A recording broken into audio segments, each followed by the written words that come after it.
ଆଜି ବହୁତ ଛୋଟ ପିଲାଠୁ ବଡ଼ ବଡ଼ ପିଲା ଆଉ ବୁଢ଼ା ବୁଢ଼ୀ ଆଉ ସମସ୍ତେ ମୋତେ ଦେଖି ଭାରି ଖୁସି ହଉଛି।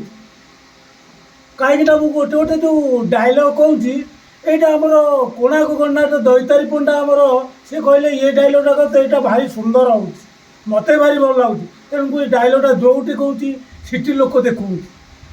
ସେ ଡାଇଲଗ୍ଟା ଥିଲା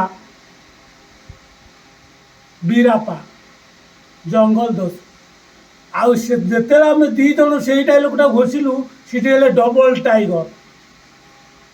ଆମର ଟାଇଗର କହିଲେ ଯାତ୍ରା ଜଗତରେ ଦୈତାରୀ ପଣ୍ଡା, ସିଏ କହିଲେ ଆଜିଠୁ ତୁ ଗୋଟେ ପୋଷ୍ଟର କରିବୁ ଡବଲ ଟାଇଗର ତୋର।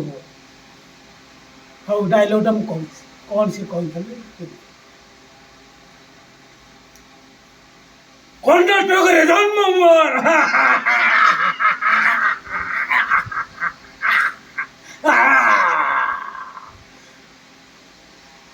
ଓଡ଼ିଶା ଆନ୍ଧ୍ର ମାଟିରେ ବେପାର କାଠ ବେପାର, ଚନ୍ଦନ କାଠ, ଦାନ୍ତ ବେପାର, ହାତୀ ଦାନ୍ତ।